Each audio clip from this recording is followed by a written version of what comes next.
Belezura? Eu sou o Douglas e você está no...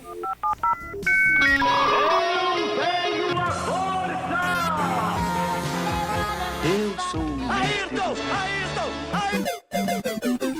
Seja muito bem-vindo, muito bem-vinda aqui aos 40 do segundo tempo, esse canal que vai falar um pouco sobre cultura geek, cultura pop, cultura nerd desses últimos 40 anos e, quiçá, de outros 40 daqui pra frente. Bom, e para estrear aqui nesse primeiro episódio, eu fiquei aí pensando com os meus botões e achei por bem aproveitar aí a data do Halloween para falar sobre alguma coisa ligada a esse tema que me atrai tanto, né? Essa questão sombria, de terror, horror.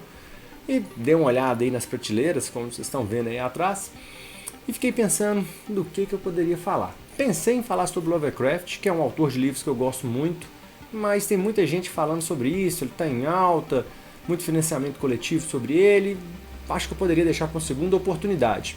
Pensei em falar sobre Stephen King, tem uma coleção dele aqui também, mas eu acho que eu posso deixar para um outro momento, mesmo porque eu estou precisando dar uma relida e ler em algumas novas obras dele para poder falar melhor sobre o trabalho desse cara que eu gosto tanto.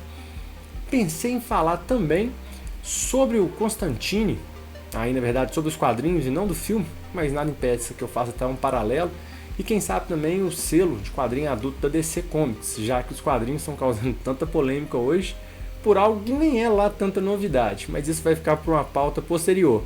Tanto a polêmica dos quadrinhos sobre a questão de opção/orientação sexual, quanto também sobre essa questão da cronologia do Constantine, certo? Que está aqui, ó, guardadinho. Mas aí eu fiquei matutando, dei uma passada nessas prateleiras aqui, pensei, poxa, e se eu começasse falando sobre o investigador do pesadelo? Judas Dançarino? É a campainha. Pode ser um cliente. Groucho! Se você pegou as referências e já conhece essa dupla aí desse desenho, você sabe bem de que eu estou falando.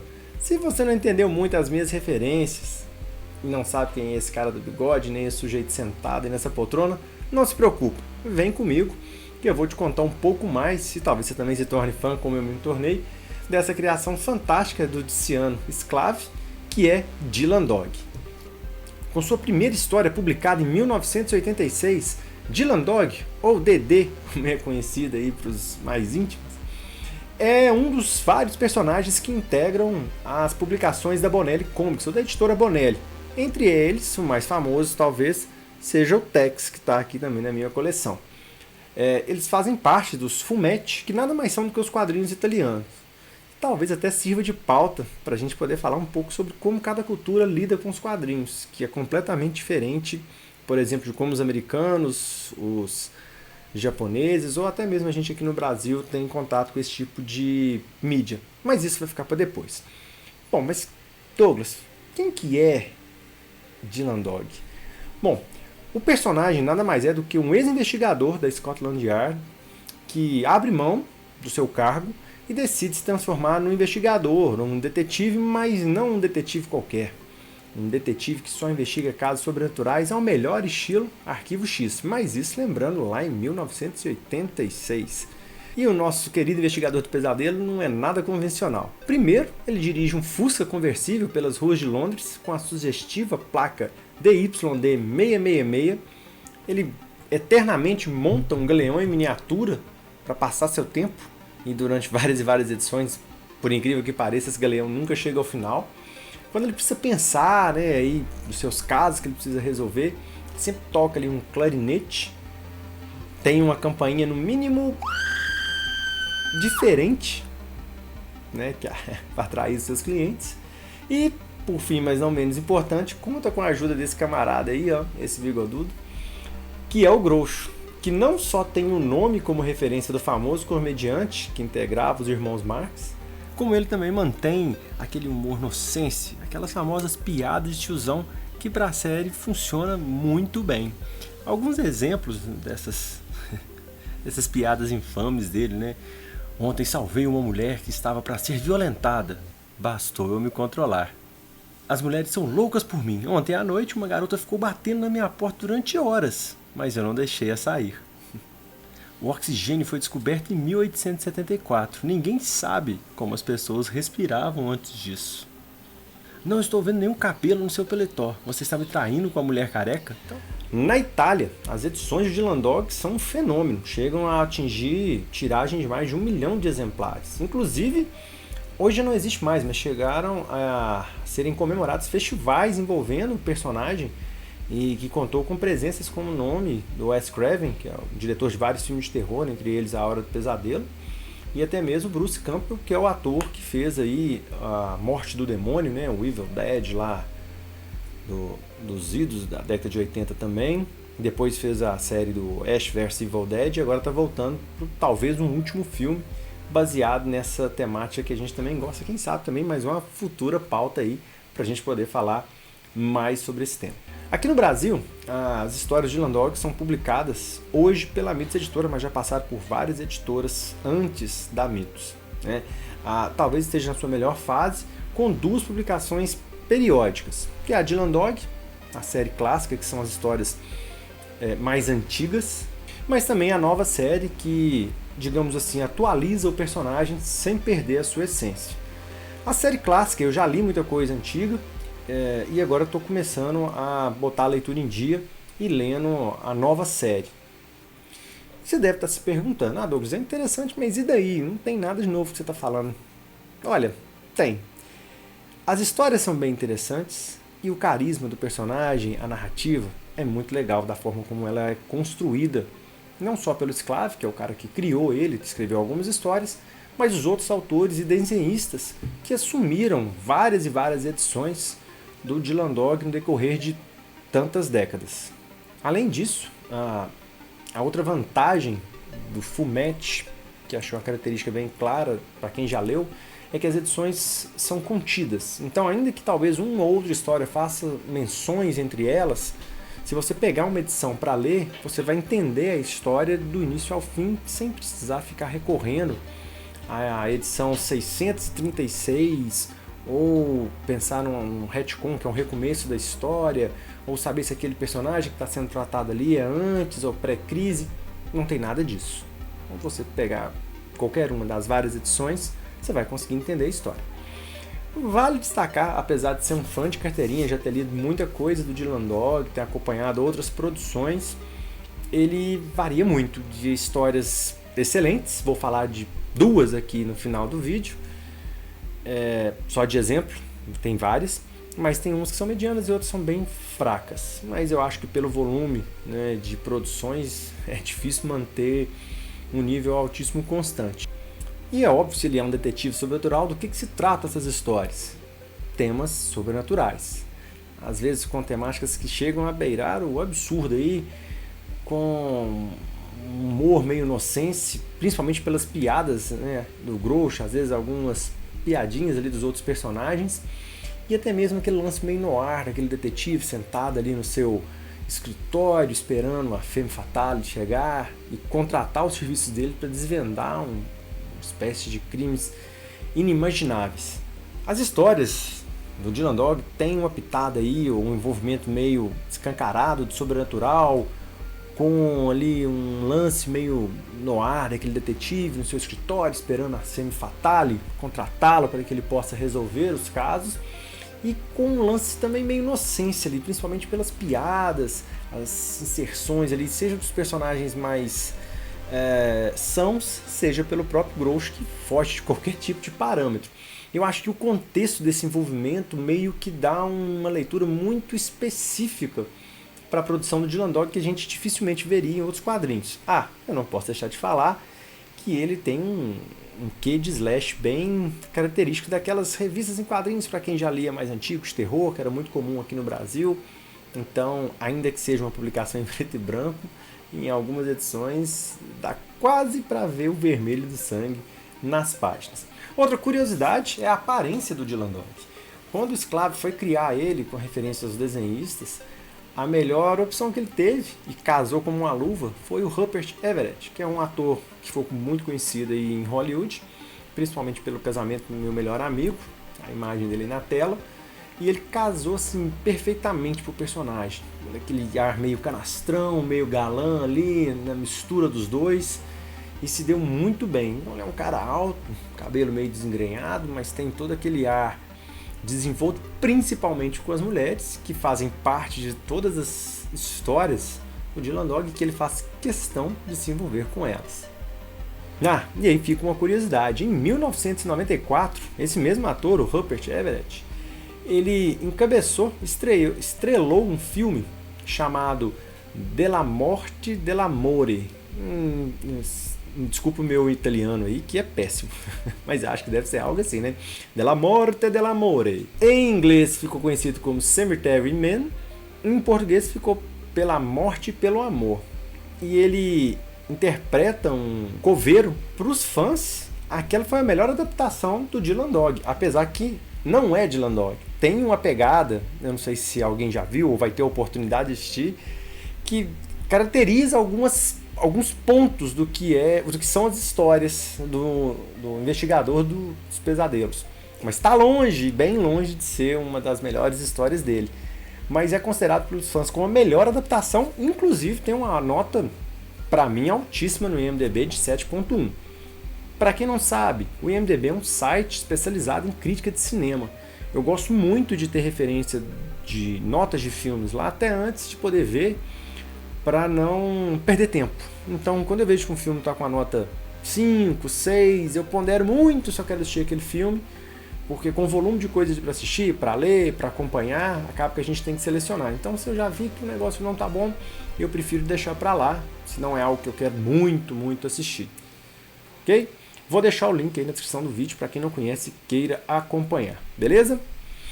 E aproveitando uma segunda curiosidade, em 2010, 2011, foi feito sim uma adaptação oficial do Dylan Dog. Talvez você que é cinéfilo já tenha se esbarrado com esse filme aí. Inclusive ele está disponível na Prime Video. Banca Nós Prime, Amazon, tô aqui. E é o Dylan Dog, As Criaturas da Noite, estrelado aí pelo Brandon Hurt, que ficou famoso na época por fazer um filme do Superman, que era a continuação lá do Christopher Reeve. Infelizmente esse filme foi um fiasco, sendo considerado uma adaptação pior do que o filme de 94, que nem é uma adaptação do Dylan Dog. E, infelizmente, com esse resultado pífio e horroroso, ele acabou talvez enterrando qualquer oportunidade de uma adaptação fiel desse personagem. Na minha opinião, já tinha história, estava pronto, o roteiro estava pronto, não precisava inventar nada que eles fizeram naquele filme horroroso. Eu até pensei em assistir de novo, mas estou muito desanimado. A nota nele no IMDb acho que é 5.1, então é muito baixo. Mas, se alguém quiser assistir, eu não indico, mas está lá. Bom, mas voltando às revistas aqui do Dylan Dog. Ele aportou aqui no Brasil lá na década de 90, começou com publicações pela Record Editora e também pela Globo. Nessa época eu boiei. Eu já li alguma coisa de quadrinho, mas como eu sou do interior de Minas, às vezes ter acesso a isso era uma coisa complicada. E naquela época a gente não tinha Amazon, olha o jabá de novo, hein? Não tinha muito acesso a compras pela internet assim tão fácil, eu acabei não conhecendo esse personagem. Eu só vinha conhecer a existência de Dylan Dog na época pela Conrad, pela publicação que ela fez, que na verdade é uma coletânea de 6 melhores histórias compiladas pelo próprio Sclave, que é o criador do Dylan Dog. E essas revistas saíram nos Estados Unidos pela Dark Horse, que é uma outra editora famosa lá, porque é onde nasceu o Hellboy. Vocês conhecem aí, teve 2 filmes mais antigos que fizeram um sucesso danado, dirigidos pelo Guilherme Del Toro. Depois teve um mais recente que é bem ruinzinho. Mas o personagem tem uma carreira nos quadrinhos gigantesca, fez muito sucesso, ainda continua fazendo, né? Quem sabe também vale aí depois um vídeo falando sobre eles. Mas, voltando ao Dylan Dog, essas edições então saíram pela Dark Horse e foram ilustradas pelo Mike Mignola, que é o pai e desenhista do Dylan Dog, que são essas edições aqui, ó. Vou pegá-las aqui. Eu tenho todas aqui, guardo com carinho, porque deu um trabalho danado consegui-las, né? Na verdade eu consegui quando saiu. Essa aqui é muito boa, Johnny Freak. Os fãs também têm ela como uma das histórias do coração. Talvez eu até fale sobre ela aqui. Mas enfim, a Conrad lançou e logo depois a Mitos começou a publicação. Na época, não eram as edições que eram hoje. Aqui, ó.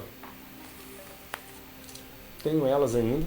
E o mais engraçado, deixa eu pegar a primeira aqui, é que essas edições aqui, ó, era capa mole,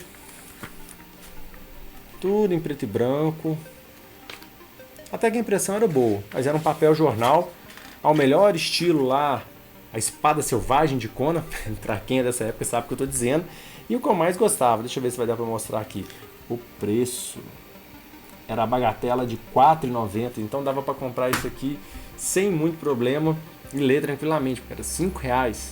Como eu disse, as histórias eram fechadas, era uma diversão garantida, não tinha problema nenhum. Bom, a Mitos publicou aí as suas 40 edições, vou ver se a última tá aqui fácil, tá aqui, fechou, nessa edição aqui, certo? Aí já tinha aumentado o preço, né, infelizmente, mas ainda estava em conta. E houve um hiato de publicações, a gente ficou sem ver esse cara por aqui durante um tempo, até que a editora Lawrence resolveu retomar com 3 publicações. Essa aqui e essa publicação aqui, ó, que é a Mater Morbi. Eu vou falar sobre ela no final.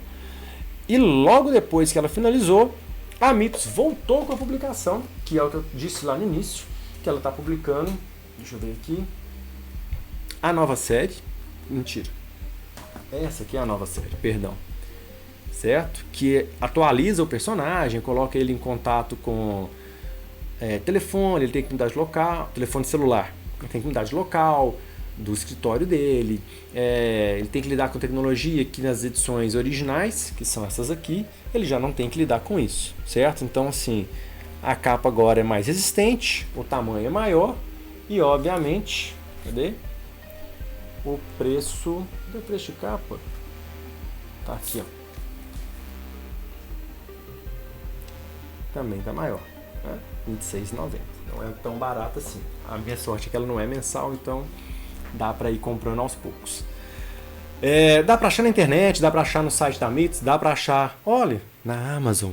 Não é difícil. Para quem tem curiosidade, gosta de ler e tudo mais, é um prato cheio, ainda mais para quem gosta da temática. Só lembrando, é uma pegada bem diferente do que a gente já está acostumado de ver em filmes de terror americanos, que é um padrão nosso. Tem um pouco aí daquele terrir, mas é uma diversão garantida. Mas você ainda deve estar se perguntando, eu estou falando, estou contando história, já falei algumas coisas sobre a campainha, o Dylan Dog, o jeito dele ali meio galã. E daí? O que tem de mais? Calma, jovem. Vou te explicar agora e vou falar sobre 2 histórias. Tem uma pra mim, que é da série clássica, que é de longe a melhor história dele. Mas antes de falar sobre isso, eu queria citar uma última coisinha ainda sobre o Dylan Dog. Tem um cara, né, Umberto Eco, talvez você tenha ouvido falar dele. Se você não ouviu, eu vou deixar o link aí, porque ele é talvez um dos maiores pensadores do século XX. E esse cara falou uma citação, disse uma vez algo que é bem interessante. Lembrando, Umberto Eco é italiano e Dylan Dog também é italiano, apesar que a história dos personagens acontece em Londres. Sou capaz de ler a Bíblia, Homero e Dylan Dog durante dias e dias sem me aborrecer. Inclusive, o próprio Umberto Eco chegou a virar personagem da série. Ele aparece, na verdade, como o professor Humbert Cole, que é um anagrama aí do nome do Umberto Eco. Cara, se Umberto Eco indica a leitura de Dylan Dog, quem sou eu para discordar? Eu só posso assinar embaixo, e talvez seja até por isso que eu defendo tanto a leitura, né, ou gosto de indicar a leitura desse personagem tão bacana. Inclusive, como as histórias são fechadas, e para aquelas pessoas que eu confio de coração que eu possa emprestar, porque tem edições que a gente ainda não acha mais. Inclusive, dessas 40 primeiras da Mitos, eu perdi algumas porque elas simplesmente não apareciam nas bancas aqui. Mas eu gosto porque as pessoas possam conhecer e entender do que eu estou dizendo. Mas enfim, então eu já citei Umberto Eco, falei um pouco sobre o personagem, sobre a sua trajetória, e vou falar agora então sobre 2 histórias. Poderia falar mais, mas senão eu vou me estender, esse vídeo vai ficar muito mais comprido do que eu previa. Que eu acho que servem de uma referência muito boa para falar sobre quem ele é e por que eu gosto tanto. Lembrando, desse ponto para frente, para falar dessas histórias, eu possivelmente vou dar spoilers. Então, se você não quer perder a surpresa, principalmente da primeira que eu vou contar, sugiro que você pare por aqui e vá procurar as histórias. Caso não encontre e fique curioso, siga por sua conta e risco. Ok, então se você está seguindo, aqui esteja preparado para spoilers. Essa história para mim é de longe a melhor história do Dylan Dog que eu já li. Tá, eu já dei uma pesquisada na internet, dos leitores italianos está entre as top 10, mas para mim ela é a top 1, que deixa muito claro por que ele é o investigador do pesadelo. Essa edição ela é baseada diretamente num filme clássico que é conhecido como O Sétimo Selo, um cavaleiro medieval jogando um jogo de xadrez contra a morte. Essa história é bem isso, tanto é que chama Partida com a Morte. Você começa a história, eu vou colocando aqui, que eu não vou escanear essa revista. Vocês já estão vendo que ela está bem marcada pelo tempo, né? Papel jornal então, e eu não gosto de colocar em plástico, deveria fazer isso, mas eu acho que perde essa cara distante com livros. Mas vamos lá. Você tem um cara andando no nada, ele se depara com a morte vem buscar ele, fala assim, vamos embora. Ele fala assim, pera, eu não vou. Como assim? Ele fala, eu sei, eu já estudei, eu posso te desafiar para um jogo. Aí a morte fica, então alguém que quer jogar. E coloca um jogo, um tabuleiro de xadrez, os dois sentam. E aí é bem interessante as nuances de piadinhas. A morte fala assim, olha, eu vou ficar com os pretos por afinidade de cor. E aí ele se senta e ela fala com ele, fala, olha, você sabe as regras, nós vamos jogar, se você ganhar você tem mais tempo de vida, se você perder, óbvio que você vai morrer, mas tem um porém. Para cada peça que você perder, que seja relevante, alguém próximo a você vai morrer. E ele aceita essa jogada. E aí a disputa com a morte começa. E é onde a história vai ficando bem interessante. Porque logo de início ele perde uma das peças e opta para que o sócio dele morra. Né? Ele fica, quem que eu vou pedir para morrer e tal? O que eu vou fazer? E aí o cara tem uma morte extremamente cabulosa. Ele estava no museu, um esqueleto, um T-Rex se solta e mastiga ele. Como eu disse, tem um pouco de inocência na história, para não falar muito. E aí a filha desse sócio do cara vê a morte do pai dela, vê que tem algo completamente absurdo acontecendo e vai atrás de quem? Do Dylan Dog. E aí eles conversam, tem umas piadinhas do Groucho aqui nessa página, né, as piadas infames dele, e ele aceita ser contratado por ela e começa a investigar, porque outras mortes vão acontecendo conforme o cara vai jogando com a morte e vai perdendo as peças. E aí que vai ficando interessante, porque o Dylan começa a suspeitar de que tem algo relacionado com a morte desse cara, que está jogando com a morte, e dessas outras pessoas que estão sendo mortas e assassinadas de uma maneira, no mínimo, fora do comum. E aí, no final, ele chega a ir até o hospital. O cara que está jogando contra a morte, na verdade, ele não morreu. Ele está em coma, lutando aí para permanecer vivo. E ele tem um contato com esse cara para saber se está acontecendo ou não. Ele chega a pegar na mão dele. E nesse momento o cara estava jogando com a morte. Vou até mostrar esse pedaço aqui. E ele tinha comido um peão da morte e estava segurando o peão na mão. E quando o Dylan pega, né, e toca ele ali, ele meio que é levado para esse local onde os dois estão disputando. Ele aparece aqui, ó, tá vendo? E aí ele pega na mão do cara. E na verdade o cara deixa o peão não, perdão, o bispo na mão dele. E aí ele fala, olha, como é que esse bispo tá na minha mão e tal. E ele saca que tem alguma coisa acontecendo. E aí lá no final, quando ele percebe que esse sujeito que está em coma, que está causando a morte de todo mundo, ele precisa fazer alguma coisa, senão vai continuar morrendo mais gente. Ele decide ir para lá e dar cabo disso, né? E aí, lembrando que ele é um detetive sobrenatural, mas ele não é muito aí um herói, ele está mais para um anti-herói nessa história. E aí quando ele chega, né, e aí veja bem, essa parte que aí vai ser o spoiler, porque você não consegue sacar isso, porque toda vez que vai tendo as jogadas em que o personagem vai perdendo as peças para a morte, ele fica aflito de ter que escolher quem vai morrer e tudo mais, e aí a morte dá um checkmate nele. Aí o que eu vou fazer? Acabou, agora você tem que vir comigo. Aí o cara começa a rir. Aí ela fala assim, mas o que você tá rindo? Ele fala assim, você não entendeu? Eu sempre quis isso. Aí ela fala assim, como assim? Aí ele falou, eu te enganei, porque todo mundo que estava vivo lá eram pessoas que ou me traíam ou que eu tinha confiança, mas eu nunca deveria ter confiado. Então eu queria me vingar delas, mas eu não sabia como fazer isso. E a única alternativa que eu vi foi participar desse jogo. E aí a morte fica possessa. Só que ela fala assim, ó, só que tem um porém, meu cara. Se você trapaceou, o jogo perde a validade. Então, assim como eu tenho o poder de tirar a sua vida, eu posso te dá-la também. Aí ele, não, você não pode deixar eu voltar. E no exato momento em que ela dá a vida pra ele, o Dylan consegue invadir o hospital, né, ali meio escondido, e desliga os aparelhos. Aí o cara não tá vivo e nem morto. Ele cai no limbo nesse momento. E aí a história se encerra. Quando o cara fica no nada. Bom, e a outra história é o Mattermob, que é fantástica. Eu já tinha falado dela aqui. Essa aqui é da Lawrence, ok? Vocês estão vendo que é bem menorzinha. E essa aqui é a que a Mitos trouxe agora, que são umas edições de luxo que saem, né? A gente chama de graphic novels.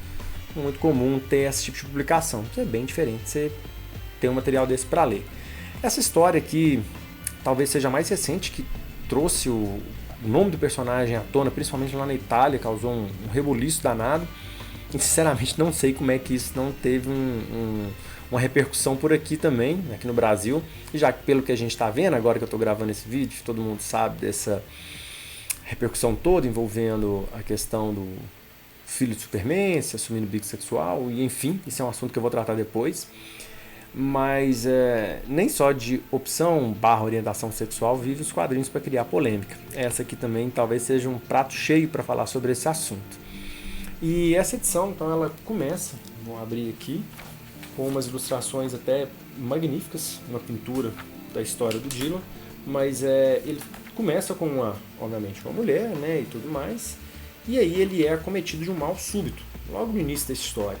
E aí esse mal não fica muito claro do que se trata, se é um câncer, se é algum outro tipo de doença, mas a proposta do autor, que é o Roberto Reccione, se o meu italiano está correto. E ele vai justamente deixar isso meio em aberto para que a gente possa fazer paralelos com qualquer outro tipo de doença, porque é o que a história vai abarcar. E aí ele personifica a doença na tal Mater Morbi, na mãe mórbida, na mãe das doenças. E aí na história o Dylan vai falar um pouco sobre isso, porque se você pega a guerra, a morte, há toda uma personificação mais embelezada, né? As canções, os poemas, e aí é onde o quadrinho vai falar sobre a relação hospitalar entre pacientes e médicos, e às vezes num tema extremamente delicado que é sobre a questão de eutanásia, porque um dos funcionários do hospital fala, cara, esse sujeito está vegetando, por que ele vai ficar vivo? Era muito mais honrado, justo, bom, na cabeça desse sujeito, que ele permitisse que ele descansasse. E aí isso gera um debate, porque o outro médico não aceita isso de jeito nenhum. E isso vai sendo retratado na história. Então ele entra no hospital, ele faz um processo, de repente ele acorda, ele está em outro local, ele foi transferido, ele não sabe do médico dele, eles confundem a ficha, ele se transforma em outro paciente, então ele meio que cai nas engrenagens ali do sistema, meio desesperado, e aí ele vai sendo cada vez mais debilitado, e ele encontra com essa Mater Morbi, né? Onde há uma árvore, né? A árvore dos pecados, no local do Jardim da Consumpção, que é meio que um jardim onde as pessoas degeneram até acabarem, e é onde a Mater Morbi manteria ali essas pessoas pelo seu bel prazer. Então é uma visão bem crítica sobre entender e conviver com a doença. E aí vai falar justamente às vezes sobre isso, porque em determinada situação do que a pessoa é diagnosticada, não há luta, não há saída possível para lidar com aquilo, a não ser uma forma complicada de aceitação. Bom, então são dois resumos curtos de duas histórias que eu acho importante. Essa aqui também é muito bacana. E outra que eu estou relendo, eu peguei e fiz meio que uma overdose mais recente do Dylan Dog. Essa história aqui é muito boa também. Não vou me estender para resumir, se você tiver curiosidade, dá uma procurada. E essa aqui também é muito boa. Essas duas estão dentro daquela coleção das 6 edições selecionadas pelo Sclave. Essa basicamente vai falar sobre relação familiar, e o Johnny Freak aqui, que vira um amigo do Dylan Dog, ele vai descobrir que a vida desse cara era um inferno por causa da família. E essa Memórias do Invisível, curiosamente eu vi até uma resenha recente lá do Quadrinhos na Sarjeta, que fala sobre quadrinhos, também vou deixar o link aí, parabéns pelo Alexandre pelo trabalho dele lá, que é muito fantástico, que vai falar sobre essa questão de relacionamento de uma sociedade machista, de como é que eles enxergam a mulher, e de como as pessoas se tornam meio que invisíveis porque a gente não quer enxergar, então elas meio que deixam de existir. Tem a ver até um pouco aí com o livro da Judith Butler, que é o Quadro de Guerra, né? As vidas que realmente importam e aquelas, poxa, se morrer ou não morrer pra mim não faz diferença. É um tema pesado que a gente pode falar em outro momento. Mas é isso. Acho que pro primeiro vídeo eu já me estendi mais do que eu previ. Espero que você tenha assistido. Se você ficou até aqui, eu agradeço do fundo do meu coração.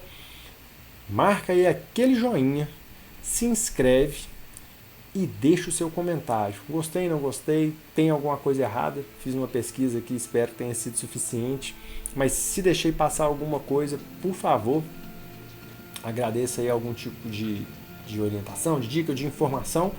Agradecer ao Sidney Guzman, lá do Universo HQ, umas referências de texto dele, dessas primeiras edições aí, serviu de base para montar esse material. E é isso, espero que tenha gostado, um forte abraço e até o próximo vídeo.